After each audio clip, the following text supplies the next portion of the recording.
Hi friends, తెలంగాణలోని నాగర్ కర్నూల్ డిస్టిక్లో ఊరుకొండపేటలోని Hanuman temple దర్శనానికి వచ్చిన ఒక 30 సంవత్సరాల మహిళపై బంధువుని తాళ్లతోటి కాళ్ళు చేతులు కట్టేసి 8 మంది అత్యాచారం చేసిన ఘటన, రాత్రి మొత్తం అత్యాచారం చేసిన ఘటనకు సంబంధించి పోలీసుల విచారణలో కొన్ని కీలక విషయాలు బయటకు వచ్చినాయి.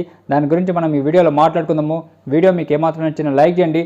మన చుట్టుపక్కల ఏం జరుగుతుందని తెలుసుకోవడానికి మరిన్ని అప్డేట్స్ కోసం ఛానల్ని సబ్స్క్రైబ్ చేసుకొని ఎంకరేజ్ చేయండి. ఫాలో అయితే మన చుట్టుపక్కల ఏం జరుగుతుందని తెలుస్తుంది. Thank you friends. ఈ ఊరుకొండపేట అనేది కల్వకుర్తికి 10 కిలోమీటర్ల డిస్టెన్స్లో ఉంటుంది. ఇటు సైడ్ ఏమో ఊరుకొండపేట ఉంటుంది, కల్వకుర్తికి అటు సైడ్ ఏమో కొండరెడ్డిపల్లి ఉంటుంది. కొండరెడ్డిపల్లి అంటే సీఎం రేవంత్ రెడ్డి గారి సొంత ఊరు. ఆయన సొంత ఊరికి ఇది దగ్గరలో ఉంటుంది. అయితే ఊరుకొండపేటలో హనుమాన్ టెంపుల్ అనేది గుట్ట మీద ఉంటుంది. కొంచెం చిన్నగా ఉండే, ఈ మధ్యన దాన్ని కొంచెం పెద్దగా కట్టి డెవలప్ చేశారు. చాలామంది భక్తులు వచ్చి అక్కడ దర్శనం చేసుకుంటుంటారు. అయితే ఈమె మహిళ 30 సంవత్సరాలు ఉంటుంది. ఆమెకు మహబూబ్నాథ్ డిస్టిక్లోని భూత్పూర్ మండలంకి చెందిన మహిళ బంధువులతోటి కలిపి హనుమాన్ దర్శనం చేసుకోవడానికి అని చెప్పి వచ్చింది. అయితే ఉగాది తెల్లారి ముందు రోజు శనివారం రోజు ఆ మహిళ వచ్చింది. వచ్చినాక అక్కడ దర్శనం చేసుకున్నారు. అక్కడ ఏర్పాటు చేసిన అన్నదానాలలో తిన్న తర్వాత సాయంత్రం పూట భజనలో కూడా పాల్గొన్నారు.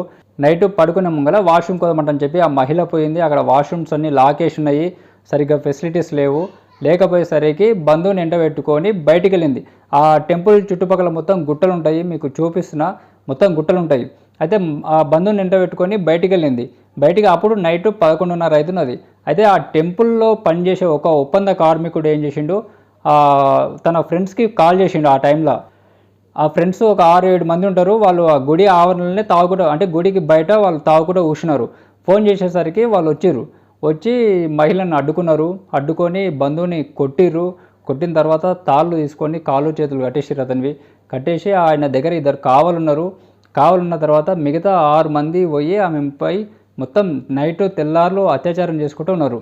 ఇది ఎంత ఘోరం అంటే నైట్ అత్యాచారం చేసుకుంటున్నారు. ఆమె దూపైతుంది, కొన్ని వాటర్ ఇవ్వండి అని అడిగితే వాటర్ ఇవ్వకుండా ఆమెకు మూత్రం పోసారు. ఆమె మీద తాగు అంటని చెప్పి మూత్రం పోసారు. అంటే ఎంత క్రూరంగా ఉన్నారు అనేది మనం అర్థం చేసుకోవాలి. ఎటువంటి వాళ్ళని ఎంత శిక్షిస్తే, ఎటువంటి శిక్షలు వేస్తే బాగుంటుంది అనేది మీరు కామెంట్లో చెప్పండి. ఎందుకంటే గవర్నమెంట్ కఠిన శిక్షలు విధిస్తేనే ఇటువంటి జరగకుండా ఉంటాయి. ఫోక్సో యాక్టు, నిర్భయ యాక్టు ఇవన్నీ ఉన్నాయి. శంషాబాద్ ఔటర్ రింగ్ రోడ్ మీద జరిగిన అత్యాచార ఘటనలో వాళ్ళని ఎన్కౌంటర్ చేసారు. చాలా వ్యతిరేకతలు వచ్చినాయి. కానీ ఆ తర్వాత చేయకపోయినా కానీ ఏవి కూడా ఆగలేదు. అయినా కూడా మళ్ళీ జరుగుతూనే ఉన్నాయి. ఎన్నో అత్యాచారాలు జరుగుతున్నాయి. ఎంతోమందిని ఇట్లా రేప్ చేసి చంపేస్తున్నారు. అయినా కూడా కఠిన శిక్షలు పడతలేవు కాబట్టి వాళ్ళకు భూమి లేక మళ్ళీ ఇటువంటివి చేసుకుంటూ పోతూ ఉన్నారు. కాబట్టి వీళ్ళకు కఠిన శిక్షలు విధిస్తేనే ఇటువంటివి జరగకుండా ఉంటాయి. 8 మంది అత్యాచారం చేసారు. దూపైతుంది, వాటర్ ఇవ్వండి అంటే మూత్రం పోసారంటే ఎంత క్రూరంగా ఉన్నారు. ఇంకోటి ఏంటంటే ఆ విచారణలో తెలిసింది ఏంటంటే వాళ్ళ పనే ఇది, దోపిడీలు చేయడం.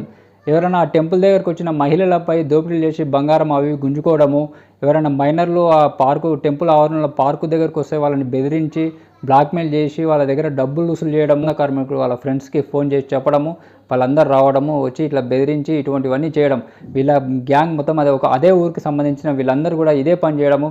7 మంది దొరికారు, ఒక్కటి దొరకలేదు. 7 మందిని పోలీసులు విచారిస్తే వాళ్ళకు సంబంధించిన ఇటువంటి విషయాలన్నీ బయటకు వస్తున్నాయి. కానీ ఎంత క్రూరంగా ఉన్నారు. దూపైతుంది, వాటర్ ఇవ్వండి అంటే వాటర్ ఇవ్వకుండా మూత్రం పోసారంటే బంధువుని తెల్లందాకా కాళ్ళు చేతులతోటి కట్టేసి పెట్టిరు. ఈమె పైన 8 మంది తెల్లందాకా అత్యాచారం చేస్తున్నారు అంటారంటే ఎంత క్రూరంగా ఉన్నారు అనేది మనం అర్థం చేసుకోవాలి. అత్యాచారం చేసినాక వాళ్ళు అక్కడనే వదిలేసిపోతే ఆమె శక్తిని కూడా తీసుకొని అతని దగ్గరకు వచ్చి కట్లిప్పిన తర్వాత ఉదయం 7 గంటలకు వాళ్ళు ఊరుకొండలోని పోలీస్ స్టేషన్కి పోయి కంప్లైంట్ ఇచ్చారు. దీని మీద పోలీసులు కూడా చాలా సీరియస్ అవుతారు. ఇటువంటివి జరగకుండా చాలా కఠినంగా శిక్షించాలని చెప్పి నేను కోరుకుంటున్నా. ఎటువంటి శిక్షలు విధిస్తే బాగుంటుందని చెప్పి మీరు కూడా కామెంట్లు రాయండి. అండ్ వీడియో నచ్చితే లైక్ చేయండి. మరిన్ని అప్డేట్స్ కోసం ఛానల్ని సబ్స్క్రైబ్ చేసుకోండి. Thank you friends.